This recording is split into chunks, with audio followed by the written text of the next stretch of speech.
Hello, everyone, and welcome to the November 2025 Integration Down Under. The organizers of Integration Down Under are Martin Abbott, Dan Toomey, Mick Badrin, Wagner Silvera, and myself here in Melbourne. And today we have Sebastian Meyer from Qubit in Germany and going to talk to us about some intelligent integration patterns using AI and SAP. So let me just hand over to Sebastian to get him started. And if you want to go ahead and share your screen. Yeah, I will do that. Thank you.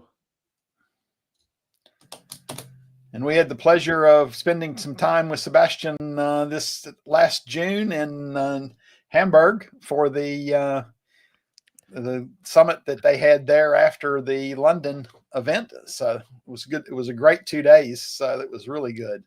So let me add that to stage and I will hand it over to you. Yeah, thank you, Bill. And hello, everybody. Thanks for having me at Integration Down Under. And thanks for joining the session about intelligent enterprise integration with Logic Apps. So it's very early for me right now because I'm from, as Bill already mentioned, I'm from Germany. So it's around 7 a.m. right now. But I think the flight or the flight time about 24 hours is more than to stay up at 7 a.m. So absolutely fine. And yeah, pleasure for me to be here today. So, and today we will explore how to design a modern intelligent integration solution using AI, Logic Apps, and SAP. The focus is on automate business processes, and more specifically, in our case today, I will show you how to can automate an order processing. So this is, or what I've done here was my first approach or my first POC when Agent Loops was released for Logic Apps. So I tried to play around a bit because yeah, I'm doing a lot of SAP integration, and yeah, so what I've done there, this is what I want to show you today, how you can automate some of these processes here. But before we begin, I want to introduce myself. As Bill already mentioned, my name is Sebastian, and I'm working as an architect for Quibic. Quibic is a Germany-based company with a strong focus on integration and AI solutions. So Quibic itself was founded in 2000 with a strong background in BizTalk. So, and I started my BizTalk journey in 2008. So since 2008, I'm doing integration with BizTalk, and Azure Integration Service I'm using since 2014, 15. So in this range. Since 24, I'm a Microsoft Azure MVP for the integration platform as a service. And yeah, since ever, to be honest, I'm loving to do some technology or using technology. So since ever, I'm a technology enthusiast, and yeah, I try to dig into or dive into the newest technology and try out what you can do. And that's the thing. What you see on the screen here on the right side, by the way, was a picture or we have taken as I got rewarded, or as I received my Microsoft Azure MVP email. So you are a part of it. And what you see are 4 characters, M, O, I, and N, and it stands for Moin. And I'm from the northern part of Germany, and every time you say hello or good morning, you can only say Moin. Or if you want to say good day, it's Moin. Or good evening, it's also Moin. So this is some of the German efficiency we are using in the northern part of Germany. So every time you see me, you can say Moin, and I know exactly that's yeah, you want to, it's a greeting, or you want to say hello to me. Okay, so let's go ahead here. A little technical problem here. Okay, so what you will learn from this session today. First of all, I want to clarify what an AI agent actually is. After that, I will point out why logic apps are an excellent platform for such agents. And then we need to talk about whether workflows are always deterministic or if we need to rethink it here. Then before we dive into our demo, I have two demos here for you. I want to highlight your new superpower, prompting, and why prompting is a key to effectively using AI. And after that, I already said it, then I will show you a live demo where you can see it in action. Okay, so let's start and talk about what an AI agent is. An AI agent is more than just a large language model. So it's a system that autonomously performs tasks based on goals, context, and data. It can make decisions, control processes, and adapt to changing conditions. And today we can use such agents in the space of enterprise integration as well. As you see in the displayed image here, we have a LLM that gets some input. Based on input and context, it is able to retrieve data from external data sources. That means you can expand the knowledge of your large language model without train or redeploy it. So it can also connect and interact with the environment with tools.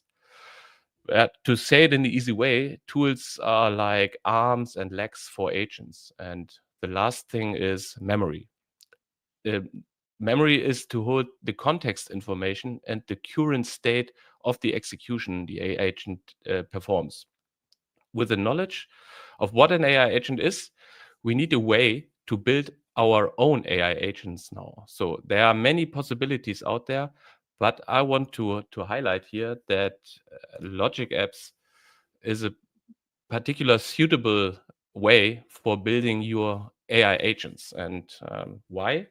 Um, and why logic apps are a good way to build it, because at first glance they are enterprise ready, so they are scalable, they are secure and reliable, which is very important if you want to bring that in an enterprise integration manner.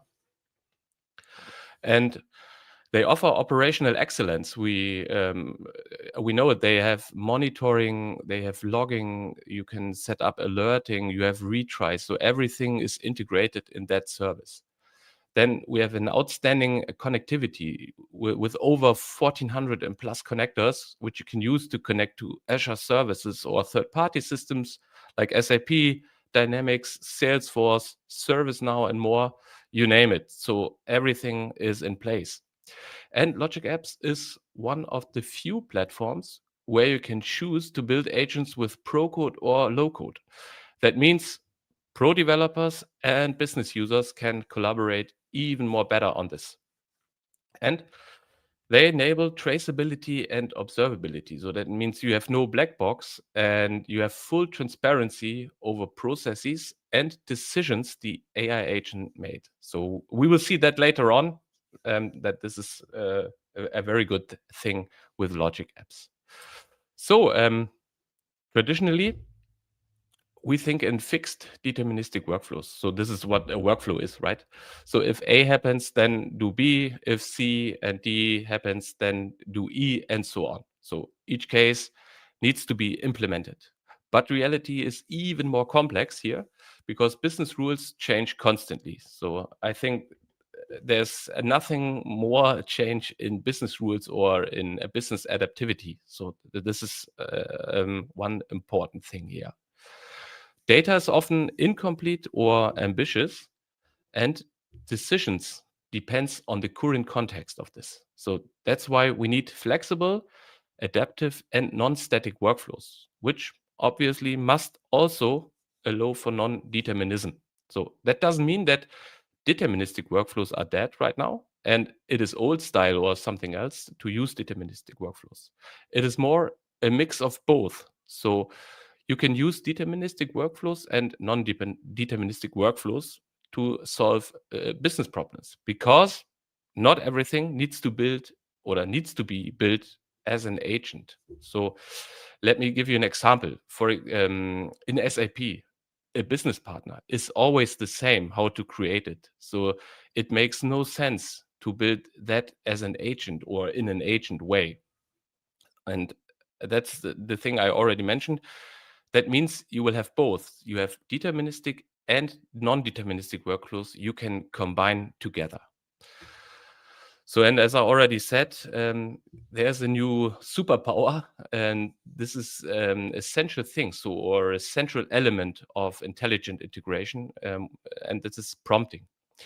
It's the ability to express a problem in a way that an AI agent can understand and solve it. So prompting is not just a technical tool, it's more a new way of communicating with systems. And here's the important part of it. So you need to practice it. Prompting is the hard part of building AI agents with logic apps. So there's a lot of experimentation you need to do before you will be a good, or you'll get good value out of it. To highlight some very important concepts of prompting and how it works, you can see it on my screen here. I want to talk about only a few of them. It's very important to specify clear instructions, and you need to break down tasks into small chunks. You need to explain which tools are available to the agent, and you need to give the AI agent an idea of how to use them. So we will see all this later on. So then you need to try to bring references and examples of good and bad data, for example, because with all of these, you can make the life of an AI agent much more easier, helping understand and solve your complex business problems. And yeah, as I already mentioned, prompting will be your new superpower when it comes to enterprise or intelligent enterprise integration with AI agents. So, and why prompting is powerful? So it's easy. If you can explain a business problem to a person, then you can also prompt it to an agent. That's the key. So the ability to translate complex requirements into understandable, structured prompts. This makes AI not only accessible, but also super useful for daily work. With all of this foundational knowledge, which was very high level to be fair, let's jump over to our demo scenario here. So this is what I want to show you today. So this is an order process, and I will show you how this order process can be automated and more intelligent or smarter, if you want, with logic apps. So we will use the agent loop concept, and which is a template that allows building AI agents directly in logic apps, so with low code manner. And we connect SAP as the backend system here. You will see how an intelligent workflow is created that responds flexibly to inputs. And the scenario I want to show you is displayed on the slide here, what you can see. So we have a business partner. I will point that. So we have a business partner that will send a flat file with order information to us. So let me this. So at this point here, we will get a flat file with order information, and to process this to the SAP system, we need to meet some requirements, and we also fit into business policies here that can be changed at any time. So as I said, we are getting a flat file, and in this flat file, we can have one or more orders. So, and the first thing here is we need to process each order separately. So that means in the BizTalk times, we need some kind of disassembler logic or some parser. So normally we create our flat file schema, and then we have a flat file disassembler, which disassembles the flat file. So we are getting separate entries to process these entries in BizTalk or in the old BizTalk days. But we are using the same concept here, but you will see how we will solve that.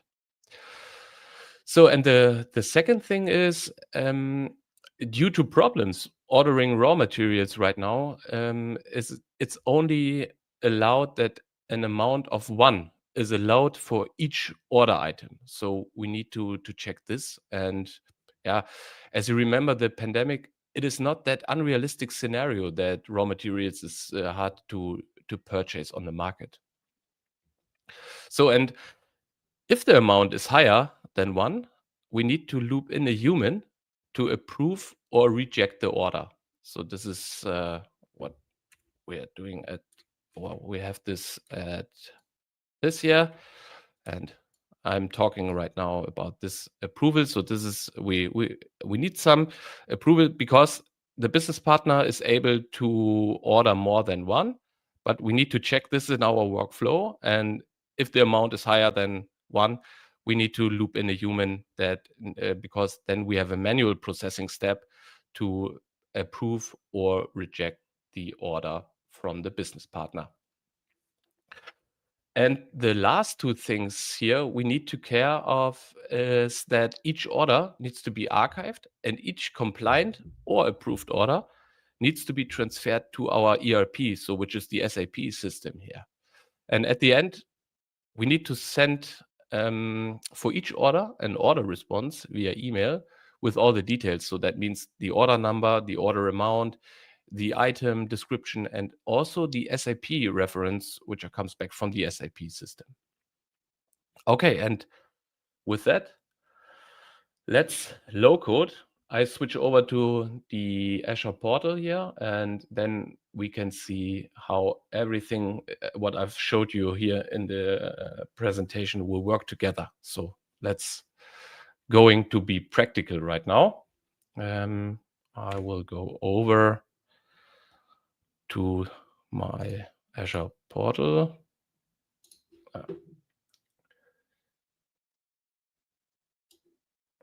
Let's move this over. Okay. And what we are here. So this is the wrong. So as you can see on my screen right now, this is my logic app, which is implementing the agent loop. So I've this is a logic app standard, and in my logic app standard, I have my workflow here. It's the purchase order agent. If you're not familiar with the agent loop action inside of logic apps, I will guide you through. So as you can see, right now I have an HTTP trigger here, which will trigger my logic app. And then here you can see here is the agent loop. And important for the agent loop is, as you seen on my slide, we need to connect the agent with an LLM because this is the brain of the agent. So it uses the LLM to reasoning and rethink and all this stuff. And as you can see, I'm using right now GPT 4.1 model for this. So your models can be on Azure OpenAI or comes from an Foundry environment. So both is possible. And I'm using the 4.1 here. The next thing we already talked about it is your superpower you need. So this is prompting. Right now, as you can see, here's the system instruction. I need to give the agent to explain what the agent is, what the agent is allowed to do, what the agent is not allowed to do, and so on, and what to do with all the data and all this stuff is inside of this prompt here. As you can see, my prompt is in German. You can choose the language of your choice. So what's the best fit for you? And the advantage I see here is the collaboration between IT and business is even more better here because you can get the explanation of the business process from the business here, and then you can paste it.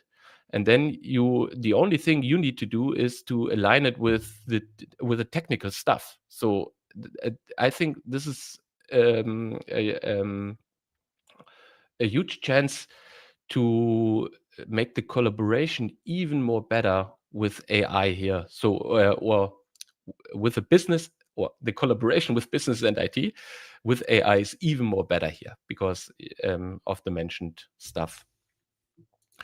So before I go through this prompt, I will show you the flat file which the business partner is sending to us. So this is exactly here. I will zoom in a bit. And what I explained to you, this is exactly what I mentioned on my slide before. If I can explain it to a person like you, then I can also explain it to the AI agent, what I'm doing in a second with my prompt. But let me explain what's inside of this order file. So each order starts with the characters T600. So that marks a new order. After that, we have 10 characters of an order number. So this is exactly what I've marked here. This is the order number. Then the next 2 characters marks the order amount. And the rest of the line is the item the business partner wants to purchase. So this is the description or the item description, the item code, the material number as you want. So, and yeah, as you can see, we have 1, 2, 3, 4, 5, 6, 7, 8 orders in this order file. And as I already said, in the old BizTalk days, now we are going to create a flat file schema. And then we combine the flat file schema with a flat file disassembler. And then we are getting out each order separately. But right now, we can do this with prompting only.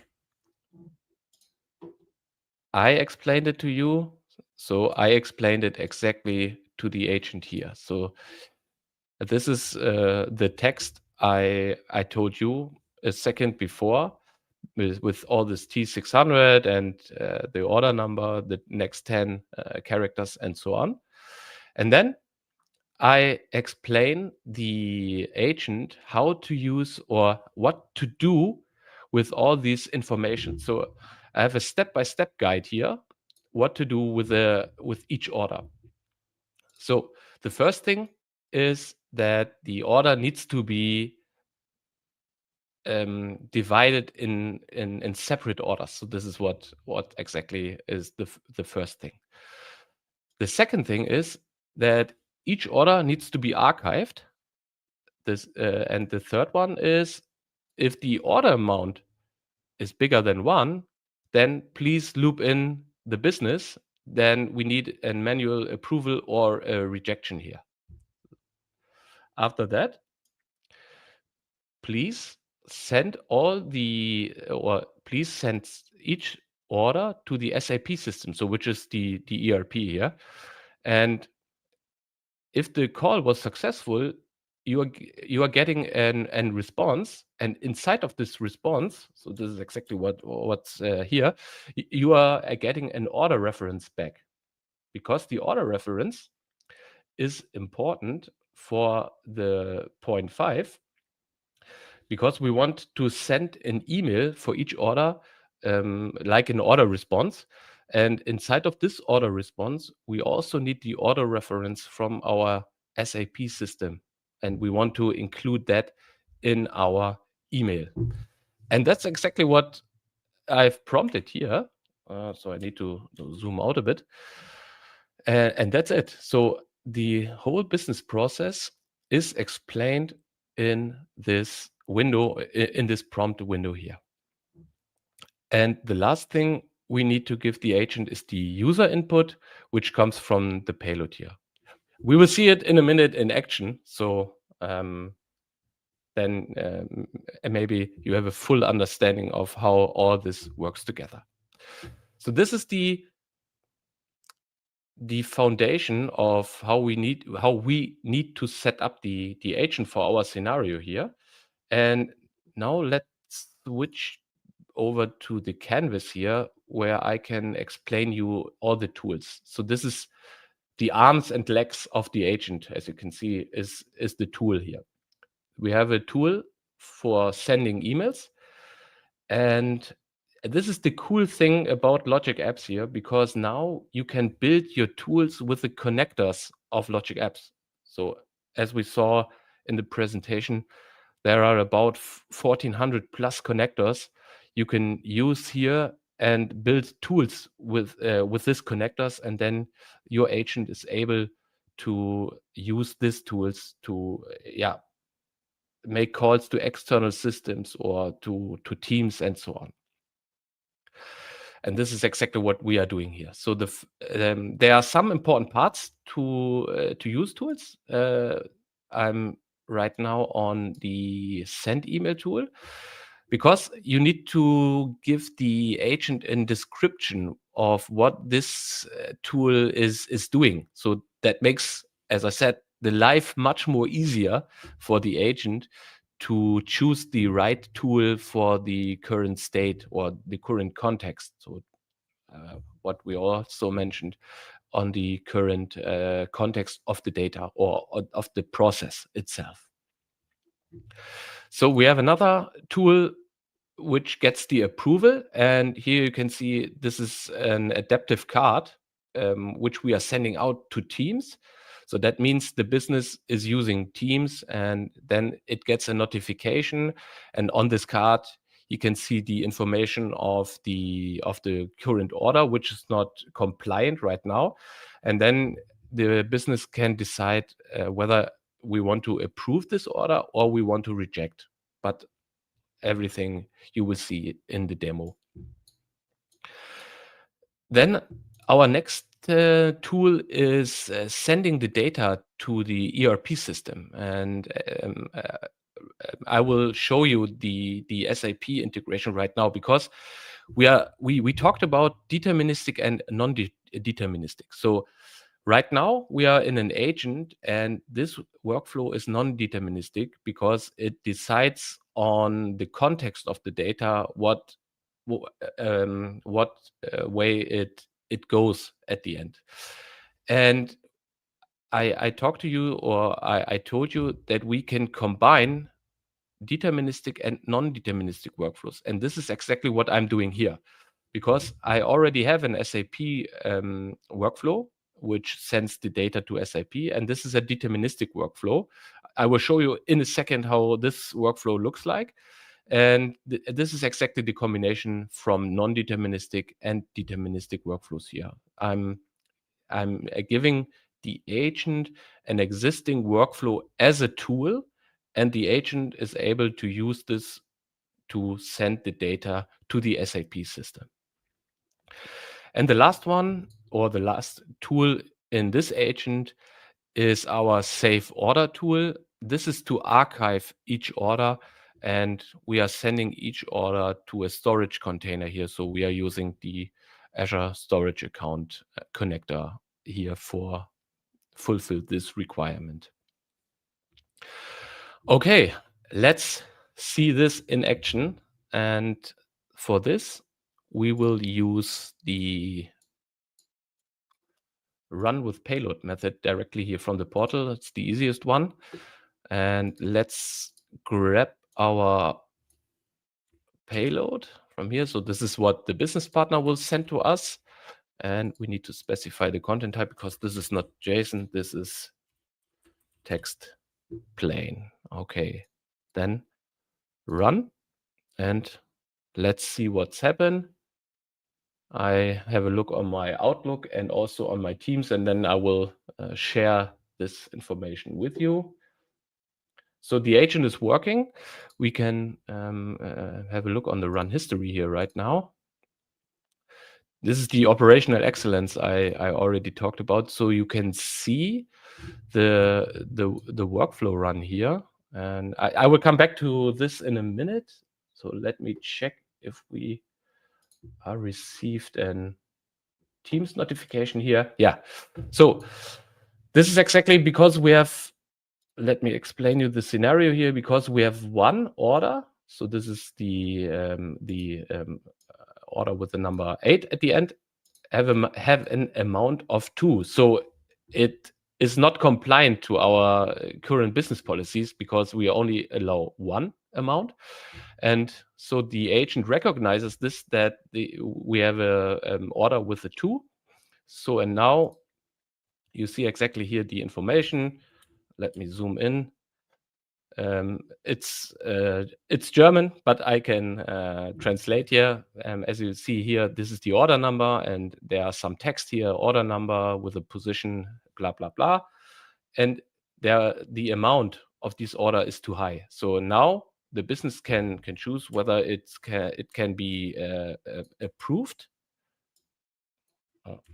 It can be approved or it can be rejected from this point of view here. And right now we want to approve that. That's okay for now. Now the agent is waiting for this input of the human, and after the human was giving his input, the agent is able to continue working on the next step in the process. So let's hit refresh.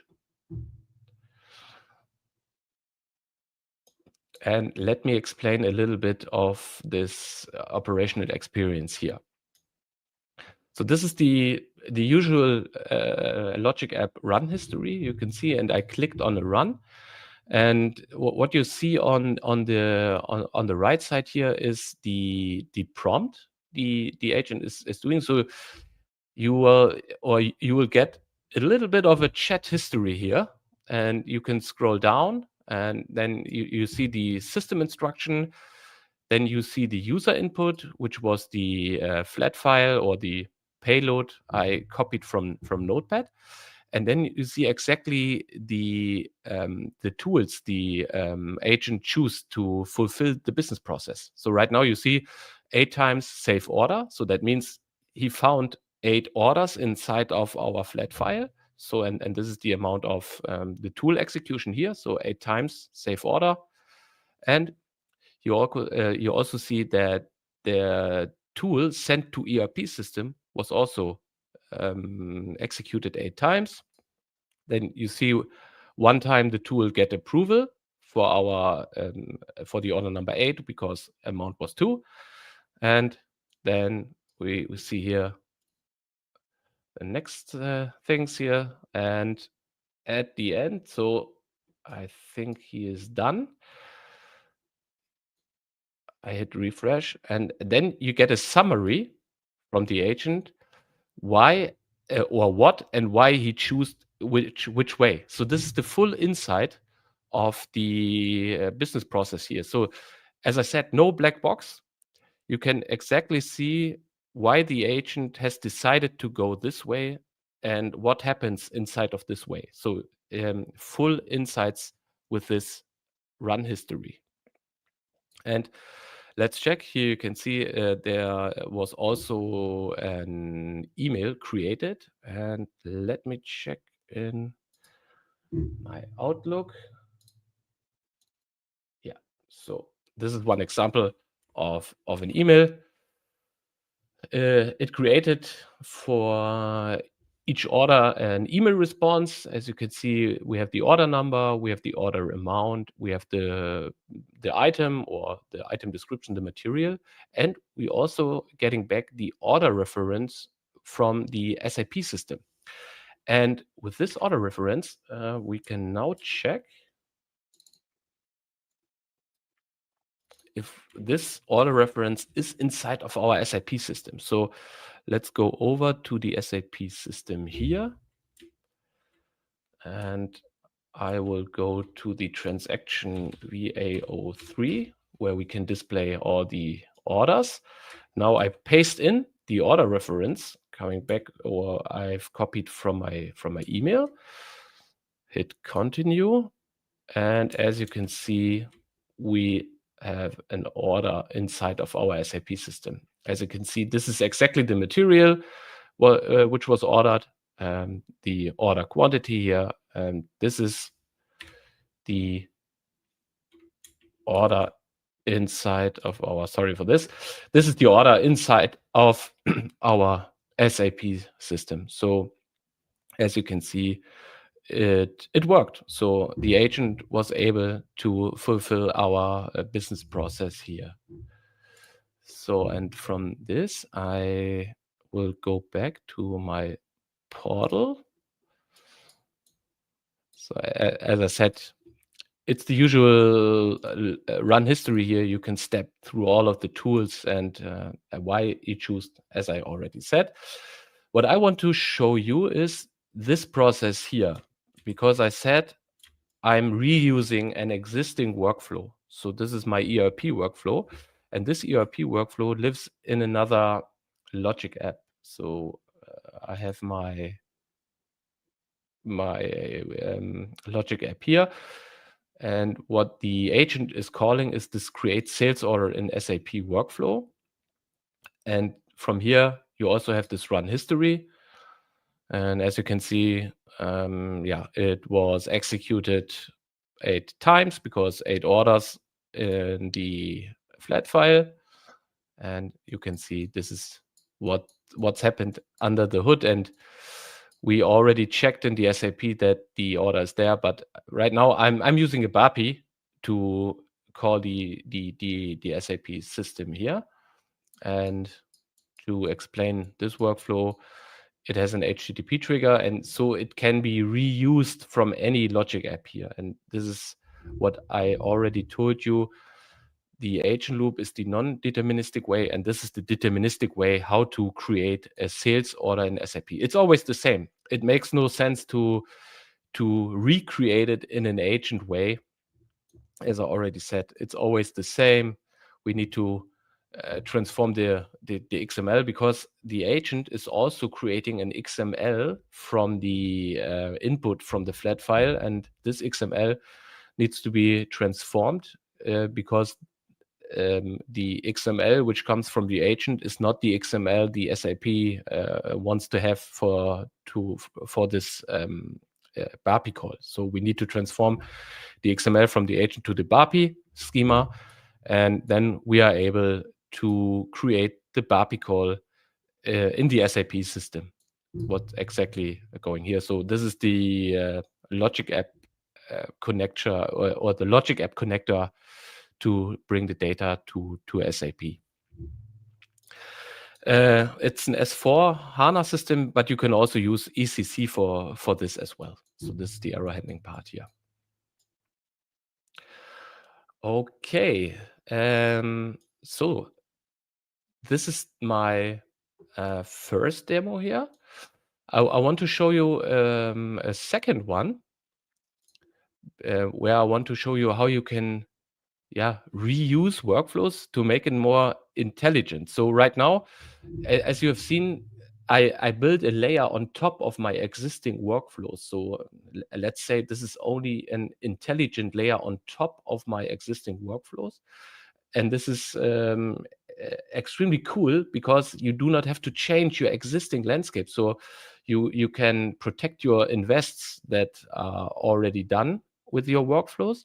But now on top, you can build this new intelligent layer with agent loops, and then you can use this existing workflows as tools. So, and I think this is a very good thing, because so you can modernize your integrations with a, I do not want to say in a low cost manner, but in a more cost saving option here.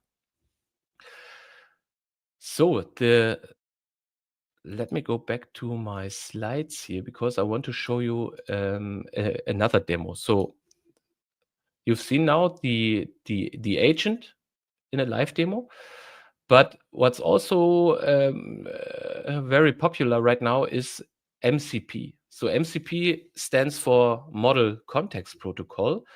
And Model Context Protocol is a standardized way that an agent can talk to external systems. So it's a protocol.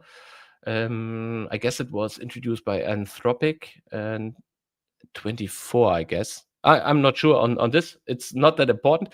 Important is that MCP is a standardized way an agent can use to communicate with external systems.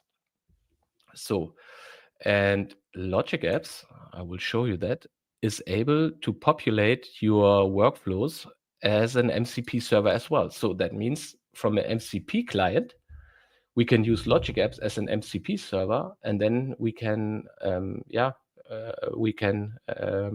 run, or we can also start AI from an MCP client. We will see later on. I will show you that in Visual Studio Code.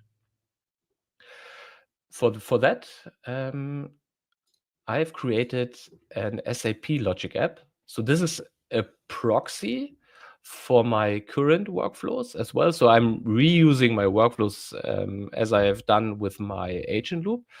Because right now, when you are creating or when you are enable MCP for your Logic app, every workflow which is inside of your Logic app and has an HTTP trigger and an HTTP response will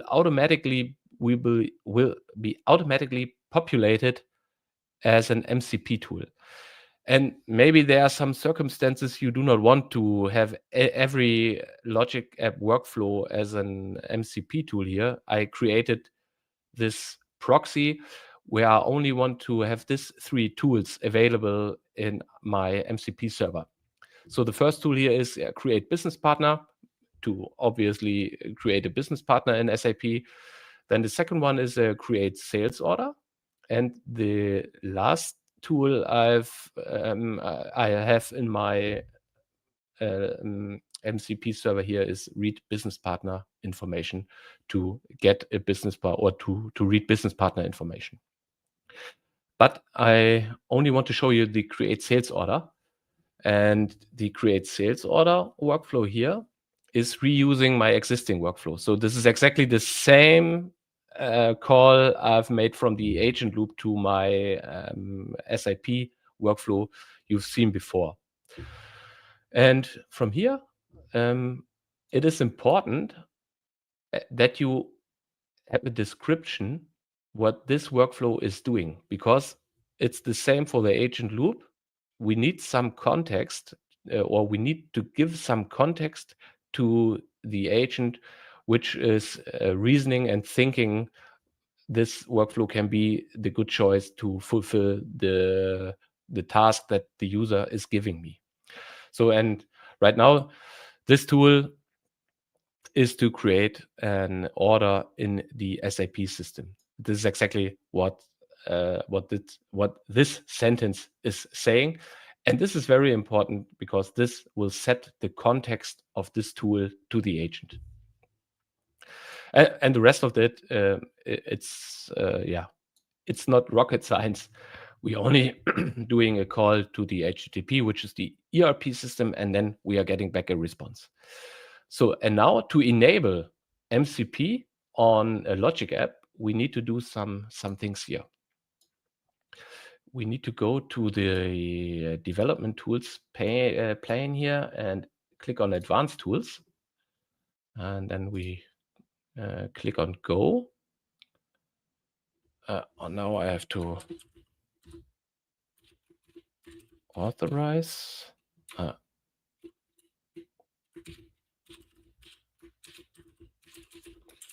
One moment, please. Yeah, we are doing this as well.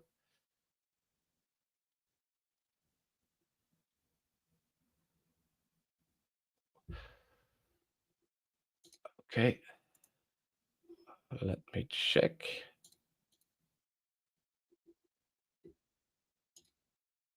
That's interesting.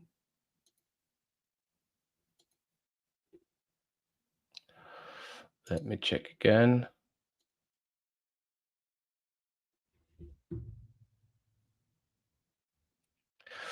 Sorry for that. It was a Windows update last night, which seems to break my connection here, but okay. So what I want to show you right now is we need to add some information inside of the host.json. It's not working right now, but I can explain to you. Because you need to enable the MCP endpoint. And the MCP endpoint then we can use in our MCP client to connect to our logic app. And it's just a small configuration inside of your host.json file. And when you saved your host.json file and then you enabled the MCP in the background, it automatically populates an MCP endpoint for you, and then you can use it in your Visual Studio Code, for example. I will show you that in Visual Studio Code because this is an MCP client, but you can also use any other MCP clients you are familiar with. So this is also possible. And the last thing, so you need to do two things. First thing is to enable the MCP endpoint. And the last thing is you need to set the authentication. So because you do not want to have an anonymous MCP server, so everyone can call your MCP server inside of Logic Apps. So we are using easy outs for that because your MCP client needs to be authenticated against this MCP server, and you can do it easily with easy auth. So as you can see, I have an app registration here, and this app registration is configured as the or will be used to authenticate the user against the MCP server. So this is everything you need to do to populate or to create an MCP server with your Logic Apps.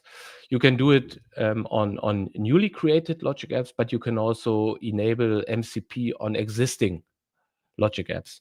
So, and as I said, this is exactly the thing why I created a proxy for this, because I do not want to have all my workflows inside of my SAP integration populated as an MCP tool. So let's go over to Visual Studio Code here, and I will show you my server configuration here. So from Visual Studio Code, you can say list servers, and I want to see the configuration file, MCP, open workspace folder. It's not working. Wow. Sorry for this. List servers and sub and show configuration. So this is exactly what I want to show you. As you can see, this is the base address to my Logic app. So this is exactly what you can copy from the Logic app itself. So this is the default domain. But now, as I said, if you are setting the host.json and enable MCP, then you will get this MCP endpoint. So the client needs to be pointed to this MCP endpoint here. And then you see it recognizes three tools. And this is exactly the three workflows I've shown you before. And with these three tools, we can now interact in the agent mode to fulfill business processes as well. So let's go to the agent mode here. And my first question is, please list available tools for SAP. Now we need to wait, and he found an MCP for SAP. And as you can see right now, it lists down the available SAP tools. So it found that there is an MCP, which is my Logic app right now. And inside of this MCP server, there are three MCP tools. And the first one is the create a business partner. The second one is create a sales order. And the last one is read business partner information. So this is exactly what you've shown before. But the agent is now able via MCP to get the context of my Logic app. And now let's try to bring an order to the SAP via my Visual Studio here. As you can see, I have an order JSON, and let's try the agent to bring that to the SAP system. So please submit. now I reference the order JSON to SAP. Let's see what happened. Okay, he said, okay, I will send it, and then I need to allow this.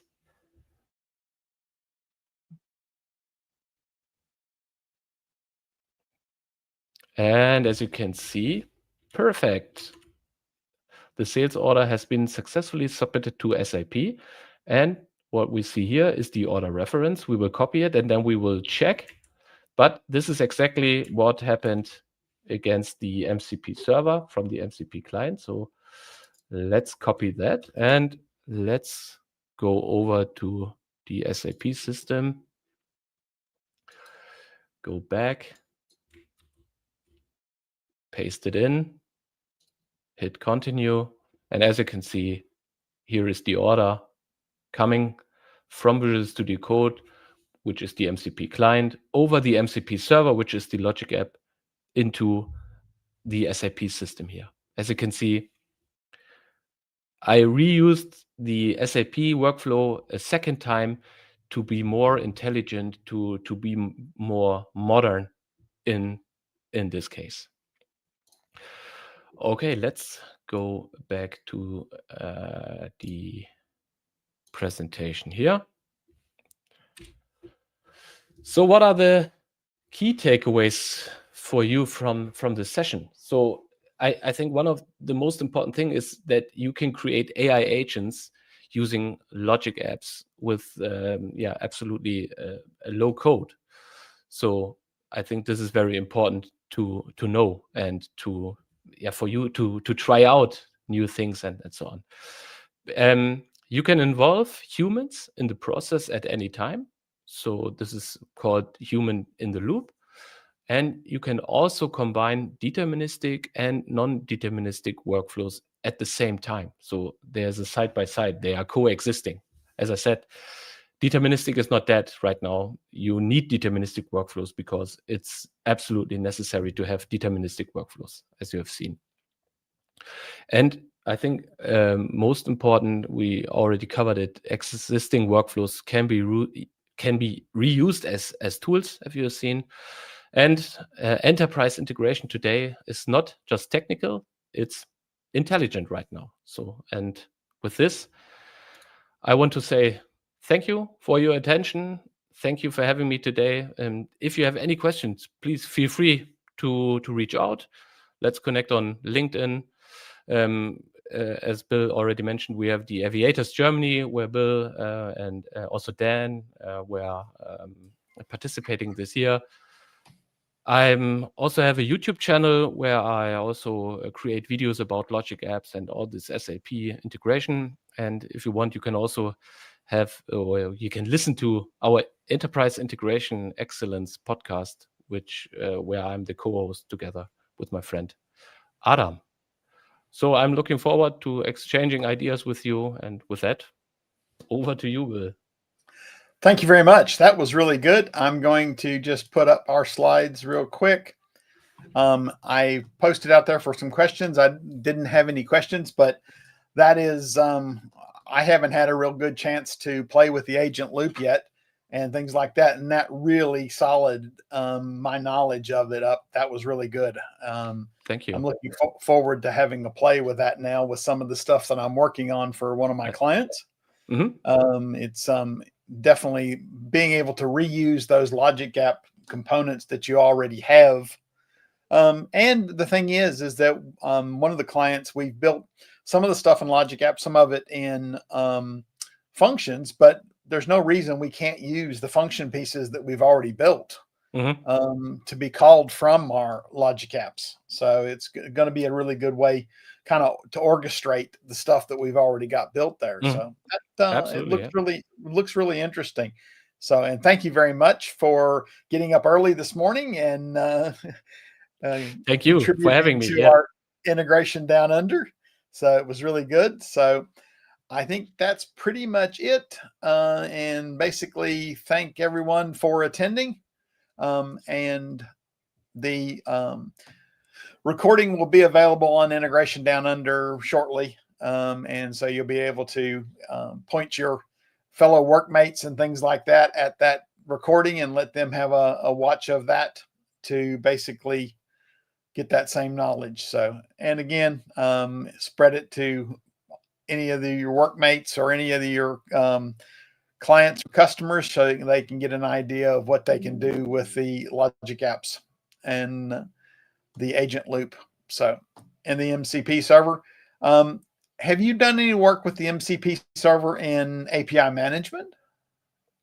Yeah, so I also tried it from API Center, API management, and from Logic App itself. So it's there are some ways you can do it, and yeah, so the Logic App way is working from API Center, and as I said, from existing Logic apps.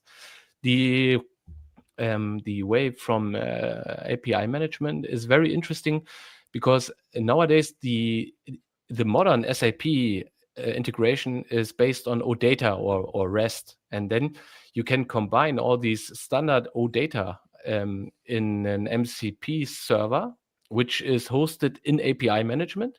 And from API management, you can use it in Logic apps as well. So this is another approach here. Okay, but maybe we can do another episode and talking about that. That would be very good. I think people would be very interested in that. So yeah, thank you very much. And that'll be all for this episode of Integration Down Under. Thank you again, Sebastian. And looking forward to seeing you present again. Thank you very much. Thank you. Have a nice day.